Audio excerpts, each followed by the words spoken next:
ওই যে কিশোরগঞ্জের অধীনে একটা থানা আছে, থানার নাম বলবো না, ওই থানায় আমি বয়ান করছিলাম।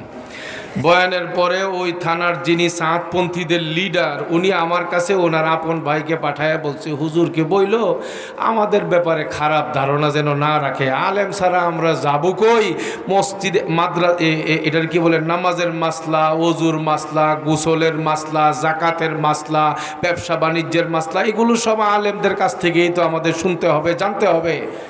তবে হুজুরদেরকে বলবা একটা কথা, তবলিগের বিষয়টা আলাদা। আমরা জেনারেল পড়ুয়া মানুষ হইলেও তবলিগ করতে করতে দেশে বিদেশে মেহনত করতে করতে আমাদের আলাদা গায়েবী একটা এলেম আল্লাহ আমগরে দান করছে। তবলিগের বয়ান কোনটা হক কোনটা বাতিল এটার জন্য কোনো আলেমরে জিজ্ঞেস করার দরকার নাই। আমি বললাম যে কত বড় ডাকাত, কোন দেখি তবলিগের মধ্যে বয়ান করবেন, এটা কি কোরআন হাদিসের বাইরে গিয়া নিজস্ব মন গড়া বয়ান করা যাবে? কথা বলেন, যাবে? এই জন্যই তো সমস্যা। এই সাতপন্থীরা গুমরা হইতে হইতে এই পর্যন্ত গেছে, তারা বলে আমরা সাদ সাহেবকে আমির মানি, উনি যদি জাহান্নামে যায় আমরা তার সাথে জাহান্নামে যাইতে রাজি আছি। লা হাওলা ওয়ালা কুওয়াতা ইল্লা বিল্লাহ। আমি আমার কথা গোটায় নিতেছি। আমি আপনাদেরকে বলি, রাসূলুল্লাহ সাল্লাল্লাহু আলাইহি ওয়াসাল্লাম বলেন, ইন্নাল উলামা ওয়ারাসাতুল আম্বিয়া। সব ফিতনা থেকে বাঁচা যাবে, গুমরাহি থেকে বাঁচা যাবে, দুনিয়ার যত রকমের ফন্দি ষড়যন্ত্র ইসলাম নিয়া সব কিছুর থেকে আমরা বেঁচে যাব যদি আমরা একটা ফর্মুলাকে সামনে রাখতে পারি।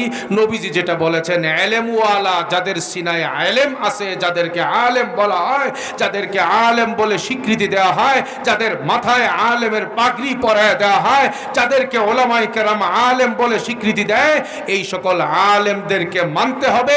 যারা আলেমদেরকে মানবে, দুনিয়ার কোনো ভণ্ড কোনো ফিতনা তাদেরকে গুমরা বানাতে পারবে না।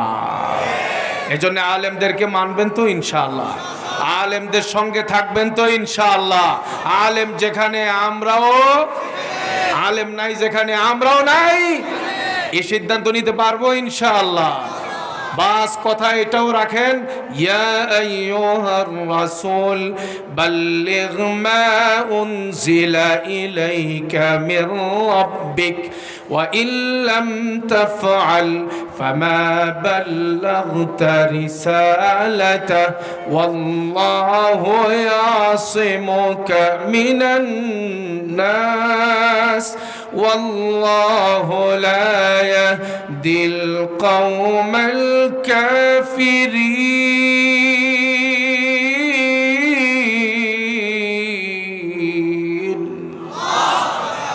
ইয়া আইয়ুহার রাসূল বাল্লিগ মা উনজিলা ইলাইকা মির রাব্বিক। আল্লাহ বলে দিয়েছেন, হে নবী, হে রাসূল, আপনি শরীয়ত মোতাবেক তবলিগ করেন, আল্লাহর পক্ষ থেকে যা নাযিল হয়েছে তার তবলিগ আপনি করেন। আল্লাহ তাআলা নবীকে নির্দেশ দিয়েছেন, এর দ্বারা নবীর উম্মতকেও আল্লাহ জানায় দিয়েছেন, মন গড়া কোনো কথা তবলিগের নামে চালানো যাবে না। সাদ সাহেব মন গড়া কথা বলে বলে আলেমরা তাকে সাপোর্ট করে না। সাদ সাহেব বলেছে, আল্লাহর কাছে যদি হেদায়েত হইতো তাহলে যুগে যুগে নবী পাঠাইবার প্রয়োজন কেন ছিল? সাদ সাহেব বলেছেন, হযরত ইউসুফ আলাইহিস সালাম জেলখানায় আল্লাহর কাছে সাহায্য না চেয়ে বান্দার কাছে সাহায্য চাওয়ার কারণে আল্লাহ ইউসুফ নবীর উপরে অসন্তুষ্ট হয়ে তাকে শাস্তি দিয়েছেন, তাকে 7 বছর জেল খাটাইছেন। নবীর উপর আক্রমণ করে সাদ সাহেব কথা বলছেন, এই সাদ সাহেব হক হবে না বাতিল? মুসা আলাইহিস সালামের ব্যাপারে তিনি বলেছেন, মুসা আলাইহিস সালাম তিনি উম্মতের জিম্মাদারি বাদ দিয়ে 40 দিন তুর পাহাড়ে কাটাইবার কারণে, তবলিগের মেহনত ছেড়ে দেওয়ার কারণে তার উম্মতের 5,85,000 মানুষ গুমরা হয়ে গেছে। নাউজুবিল্লাহ বলবেন না? আপনি বলেন, মুসা আলাইহিস সালাম তুর পাহাড়ে গেছেন নিজের ইচ্ছায় না আল্লাহর হুকুমে? 40 দিন কাটাইছেন নিজের ইচ্ছায় না আল্লাহর হুকুমে? সাদ সাহেব মুসা নবীর উপর আক্রমণ আর আপত্তি যা করেছেন এটা কি শুধু নবীর উপরেই হইল না আল্লাহর উপরেও হয়েছে? এই রকম কথা যদি কাবা শরীফের ইমামও বলে আল্লাহ মাফ করেন, আমরা এই ধরনের গুমরাহি কথা মানার জন্য তৈরি থাকব? সাদ সাহেব বলেছেন, যারা তর্জমা না বুঝে কোরআন শরীফ পড়বে প্রত্যেক অক্ষরে অক্ষরে কবিরা গুনাহ হবে। নাউজুবিল্লাহ বলবেন না? অথচ নবীজি বলেছেন, মান কারা হারফাম মিন কিতাবিল্লাহ ফালাহু হাসানা, কোরআন শরীফের একটা অক্ষর যে পাঠ করবে সাথে সাথে আমল নামায় 10 নেকি। সুবহানাল্লাহ খান। সাদ সাহেব বলেন, মক্কা শরীফ মদিনা শরীফের পরে তৃতীয় পবিত্রতম আজমতওয়ালা 3 নম্বর সেরা জায়গা হইল ইন্ডিয়ার নিজামউদ্দিন মার্কাজ। আর নবীজি বলেন সবচেয়ে শ্রেষ্ঠতম জায়গা মক্কা শরীফ হারাম শরীফ, দ্বিতীয় শ্রেষ্ঠতম জায়গা মসজিদে নববী, তৃতীয় শ্রেষ্ঠতম জায়গা বাইতুল মুকাদ্দাস শরীফ। হাদিস বুখারী শরীফে আছে, মুসলিম শরীফে আছে। নিজামউদ্দিন মার্কাজের নাম কোরআন হাদিসের কোনো সাইড ফাইড দিয়ে পাওয়া যাইব কোনোদিন? সাদ সাহেব এই ধরনের কথা একেবারে আটরশি মার্কা কথাবার্তা বলে। আটরশির বর্তমান গদ্দিনসীন যে গোলাপ ফুল মার্কার ভণ্ডপীর মোস্তফা ফয়সাল আল মুজাদ্দিদি, সেও এটা বলছে মক্কা শরীফ মদিনা শরীফের পরে 3 নম্বর পবিত্রতম জায়গা আটরশি। আপনাদের কি অসুবিধা আছে নাউজুবিল্লাহ বলতে?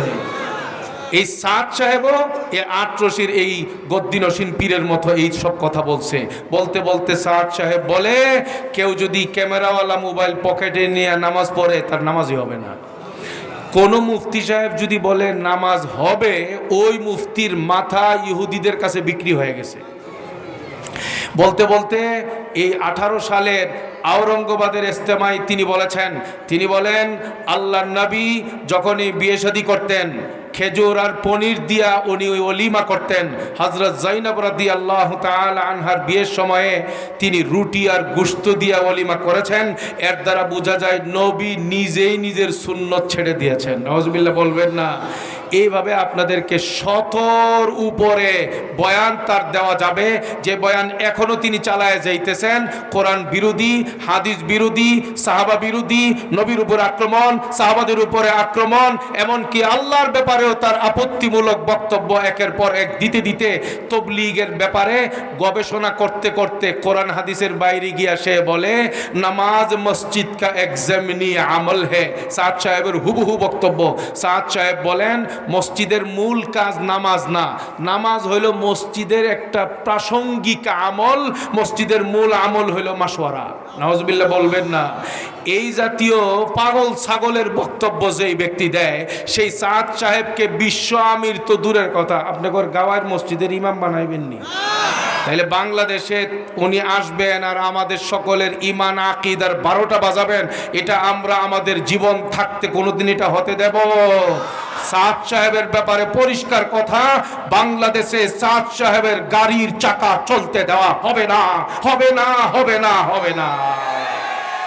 আমাদের শেষ কথা আপনাদের সকলের কাছে রেখে যাই, এই দেশের ওলামায়ে কেরামের তত্ত্বাবধানে বলতে, গাওয়ার মাদ্রাসার হুজুরের তত্ত্বাবধানে বলছি না, কাকরাইলের তবলিগের সর্বোচ্চ মুরব্বী হযরত মাওলানা জুবায়ের সাহেব দামাত বারাকাতুহুম, রবিউল হক সাহেব দামাত বারাকাতুহুম, ওমর ফারুক সাহেব দামাত বারাকাতুহুম, তারা দাওয়াত ও তবলিগের সর্বোচ্চ মুরব্বী। তাদের তত্ত্বাবধানে আমাদের দেশের এই দাওয়াত ও তবলিগের মেহনত পরিচালিত হচ্ছে। এর সাথে বাংলাদেশের সকল ওলামায়ে কেরাম যুক্ত আছে। দেশের সব ওলামায়ে কেরাম যেখানে, আমরাও দাওয়াত ও তবলিগের মেহনত সেখানেই করব ইনশাআল্লাহ। রাজি আছি ভাই ইনশাআল্লাহ? আল্লাহ আমাদের সবাইকে আমল করার তৌফিক দান করেন, আমিন। ওয়া আখিরু দাওয়ানা আনিল হামদুলিল্লাহি রাব্বিল আলামিন। ওয়াসসালামু আলাইকুম ওয়া রাহমাতুল্লাহি ওয়া বারাকাতুহু।